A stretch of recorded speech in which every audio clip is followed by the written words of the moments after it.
ಅದನ್ನೇ ನಂಬ್ಕೊಂಡಿದ್ದಾರಲ್ಲ, ಅದಕ್ಕೆ ಮಾಡ್ತಾ ಇದ್ದಾರೆ. ಜೀವನ ಮಾಡ್ತಾರಲ್ಲ ಅದರಲ್ಲೇ.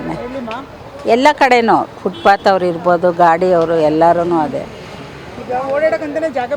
ಓಡಾಡಕ್ಕೆ ಬಿಟ್ಟಿದ್ದಾರೆ, ಓಡಾಡಕ್ಕೆ ಬಿಡಬೇಕು, ತೊಂದರೆ ಕೊಡಬಾರ್ದು ಅಷ್ಟೇ.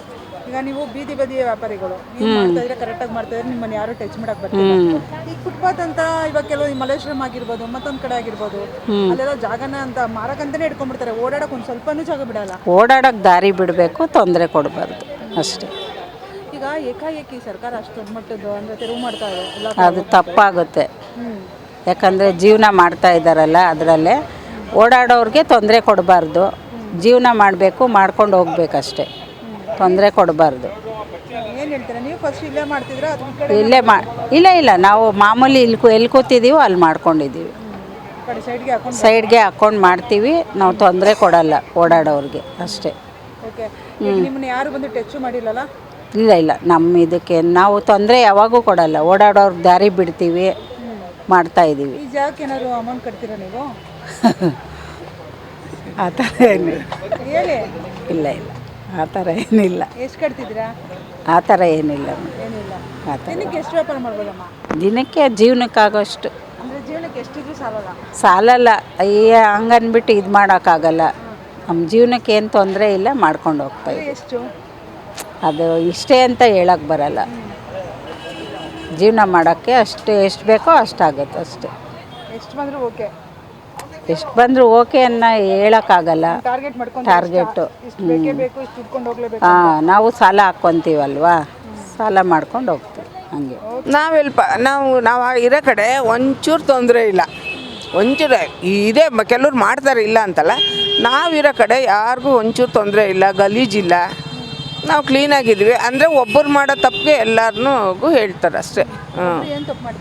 ಈಗ ಕೆಲವರೆಲ್ಲ ಏನು ಬಂಡಿ ಹಾಕೊಳ್ತಾರೆ ಊರೂರಾಗ್ಲ, ಅವರಿಂದ ಎಲ್ಲರಿಗೂ ತೊಂದರೆ ಆಗುತ್ತೆ. ಫುಟ್ಪಾತಲ್ಲಿ ಆಗೋದೇ ಆ ಸಮಸ್ಯೆಯಿಂದ. ಇಲ್ಲ, ನಮ್ಗೆ ಲೈಸೆನ್ಸ್ ಎಲ್ಲ ಇದೆ. ಖಾಲಿ ಮಾಡಿದ್ದೆ ಚಿಕ್ಕದಾಗಿ ಹಾಕೊಳ್ಳಿ ಅಂತ ಹೇಳ್ತಾ ಇದ್ದಾರೆ ಅಷ್ಟೇ. ನಮ್ಮನ್ನೇನು ಅಂಗಡಿ ಸಿಗಬೇಕಲ್ಲ ಮೇಡಮ್.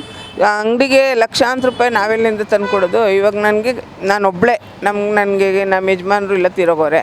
ಒಬ್ಬ ಮಗ ಅವ್ನು ಬೇರೆ ಕಡೆ ಅವನೇ. ನನ್ನ ಜೀವನ ನಾನು ಮಾಡಬೇಕು. ಯಾರು ಮಾಡ್ತಾರೆ, ಯಾರು ಕೊಡ್ತಾರೆ? ಈಗ ಶುಗರ್ ಮಕ್ಕಳು ನೋಡ್ಕೊಳಕ್ಕೆ ಯಾರೂ ಇಲ್ವಲ್ಲ, ಅವ್ರವ್ರ ಸಂಸಾರ ಅವ್ರವ್ರದ್ದು. ನನಗೆ ಮಾತ್ರೆಗೆ ಒಂದು ತಿಂಗ್ಳಿಗೆ 20,000 ರೂಪಾಯಿ ಬೇಕು. ಶುಗರ್ ಇದೆ, BP ಇದೆ, ಎಲ್ಲ ಇದೆ. ಯಾರು ಕೊಡ್ತಾರೆ ಹೇಳಿ? ಅಷ್ಟೆಲ್ಲ ದುಡಿಯೋಕ್ಕಾಗಲ್ಲ. ಅದ್ರ ಜೊತೆಗೆ ಸ್ವಲ್ಪ ಮಕ್ಳು ಹೆಲ್ಪ್ ಮಾಡ್ತಾರೆ, ಅಷ್ಟು ದುಡಿಯೋಕ್ಕಾಗತ್ರ. ನೋಡಿ, ಬೆಳಗ್ಗೆಯಿಂದ ಬೋಣಿನೇ ಆಗಿಲ್ಲ, ಇನ್ನೂ 1 ರೂಪಾಯಿ ಬೋಣಿ ಆಗಿಲ್ಲ. ಹೆಂಗೆ 2,000? 1 ನಿಮಿಷಗಳೇ. ಬಸ್ಸಲ್ಲಿ ನಾವೆಲ್ಲೂ ಓಡಾಡಲ್ಲ, ಆಯಿತಾ? ನಾನು ಇದುವರೆಗೂ ಬಸ್ಗಲ್ಲೂ ಎಲ್ಲೂ ಓಡಾಡಲ್ಲ. ಕರೆಂಟ್ ಎಲ್ಲ ಏನು ಫ್ರೀ ಇಲ್ಲ ನಮಗೆ. ನಾನು ಬಿಲ್ ಕಟ್ತೀನಿ. 2,000 ರೂಪಾಯಿ ಕೊಡ್ತಾಯಿದ್ರು, ಇವಾಗ ನಿಲ್ಲಿಸ್ಬಿಟ್ಟವ್ರಲ್ಲ ಅಷ್ಟೇ. ಅಕ್ಕಿನೂ ನಾನೊಬ್ಬಳೇ, ಯಾರೂ ಇಲ್ಲ. ಏನು ಅಕ್ಕಿ ಒಂದಿದ್ದು ಇನ್ನೇನು ಬೇಡರ ಮನುಷ್ಯ ಅಂದಮೇಲೆ ಪ್ರತಿಯೊಂದು ಬೇಕು ಮೇಡಮ್. ಬಟ್ಟೆಯಿಂದ ತಿನ್ನೋದು, ಉಣ್ಣೋದು, ಬರೀ ಅನ್ನ, ರೇಷನ್ ಅಕ್ಕಿ ತಗೊಬಿಟ್ಟು ಬರೀ ಅನ್ನ ಮಾಡ್ಕೊಂಡು ತಿನ್ನೋಕ್ಕಾಗತ್ತಾ? ಅದಕ್ಕೆ ತರಕಾರಿ ಬೇಡರ, ಸಾರು ಬೇಡ, ಎಲ್ಲನೂ ಬೇಕು. ಒಬ್ಬರಿದ್ದರೂ ಅದೇ ಖರ್ಚು, ಇಬ್ಬರಿದ್ದರೂ ಅದೇ ಖರ್ಚು. ಏನು ಹೇಳ್ತೀರಾ? ಈಗ ಮೊದಲು ಸಿದ್ದರಾಮಯ್ಯ ಹೆಸರಿದ್ರು, ಬಂದಿದ್ದಾರೆ, ಹೇಗಿದೆ ಸರ್ಕಾರ? ಸಿದ್ದರಾಮಯ್ಯ ಇದ್ದಾಗ ಪಾಪ ಅವ್ರು ಯಾರಿಗೂ ತೊಂದರೆ ಕೊಟ್ಟಿರಲಿಲ್ಲ. ಇವ್ರು ಬತ್ತಿದ್ದಂಕ್ಲೇ ತೊಂದರೆ ಕೊಡ್ತಾರೆ. ಸಿದ್ದರಾಮಯ್ಯ ನಮ್ಮ ಸವಾಸಕ್ಕೆ ಬಂದಿರಲ್ಲ ಪಾಪ, ಸುಳ್ಳು ಹೇಳ್ಬಾರ್ದು. ಮತ್ತು ಜನಕ್ಕೂ ಒಳ್ಳೇದು ಮಾಡ್ತಿದ್ದ. ಬಂದು ಇನ್ನೂ ತಗೊಂಡು 15 ದಿವಸ ಆಗಲಿಲ್ಲ, ಇಲ್ಲದ್ದೆಲ್ಲ ಅವತಾರ ಆಡ್ತಾವ್ರೆ ಅಷ್ಟೇ. ಅಯ್ಯೋ, SM ಕೃಷ್ಣ ಸಿಂಗಾಪುರ್ ಮಾಡ್ತೀನಿ ಅಂತ ಬಂದ ಮಾಡೋಕ್ಕಾಗಲ್ಲ. ಗಾಂಧಿ ಬಜಾರ್ ಅಂತ ನಾನು ಹೇಳ್ತೀನಿ, ಯಾರೂ ಏನೂ ಮಾಡೋಕ್ಕಾಗಲ್ಲ ಬಿಡಿ. ಅದು ಗಾಂಧಿ ಬಜಾರು ಹಾಕಲ್ದು ಏನಕ್ಕೆ ಸರ್ಕಾರ ಕೋರ್ಪೊರೇಟ್ ಮಾಡೋಕ್ಕಂದ್ರೆ ಒಳ್ಳೇದು ಮಾಡಿದ್ರೆ. ಈಗ ರೋಡು ಇದು ಚಿಕ್ಕದು ಮಾಡಿದ್ರು, ಬಸ್ ಬರ್ತಾಯಿಲ್ಲ, ಏನೂ ಇಲ್ಲ. ಫುಟ್ಪಾತ್ ಬೇಕಿತ್ತು ಇಷ್ಟೊಂದು ಹೇಳಿ ನೀವೇ? ಫುಟ್ಪಾತ್ ಏನಕ್ಕೆ ಬೇಕಿತ್ತು ಇಷ್ಟು? ಮೊದಲಂಗೆ ಫುಟ್ಪಾತ್ ಚಿಕ್ಕದಾಗಿದ್ದು ರೋಡ್ ಬಂದು ಬಸ್ಸು ಎಲ್ಲ ಓಡಾಡಿದರೆ ವ್ಯಾಪಾರಸ್ಥರಿಗೆ. ಈಗ ಈ ರೋಡ್ ಮಾಡಿದ್ಮೇಲೆ ವ್ಯಾಪಾರಕ್ಕೆಲ್ಲ ತೊಂದರೆ ಆಯಿತು. ಅಷ್ಟೊಂದು ಏನೂ ವ್ಯಾಪಾರ ಆಗಲ್ಲ, ಏನೋ ಬಟ್ಟೆ ನಡೆಯುತ್ತೆ ಅಷ್ಟೇ. ಯಾರು ಬಂದಿಲ್ಲ ಅಲ್ಲ? ಯಾರೂ ಬಂದಿಲ್ಲ. ಬರ್ತಾರಂತೆ, ಮಂಗಳವಾರ ಸೋಮವಾರನೂ ಬರ್ತಾರಂತೆ. ನ್ಯೂಸ್ ಇದೆ, ಪೊಲೀಸ್ನವ್ರು ಬಂದು ಹೇಳ್ತಾ ಇರ್ತಾರೆ ಚಿಕ್ಕದಾಗಿ ಹಾಕ್ಕೊಳ್ಳಿ ಅಂತ. ಎಕ್ಸಲ್ವಂತೆ ಗಾಂಧಿ ಬಜಾರ್ಲೇನು ಅಂದರೆ ನಮ್ಮ ಹತ್ರ ಲೈಸೆನ್ಸ್ ಇದೆ, ಯಾರ್ಯಾರ ಹತ್ರ ಲೈಸೆನ್ಸ್ ಇದೆ ಚಿಕ್ಕದಾಗಿ ಹಾಕ್ಕೊಂಡು ಕೂತ್ಕೊಳ್ಳಿ ಅಂತ ಹೇಳಿದಾರಂತೆ.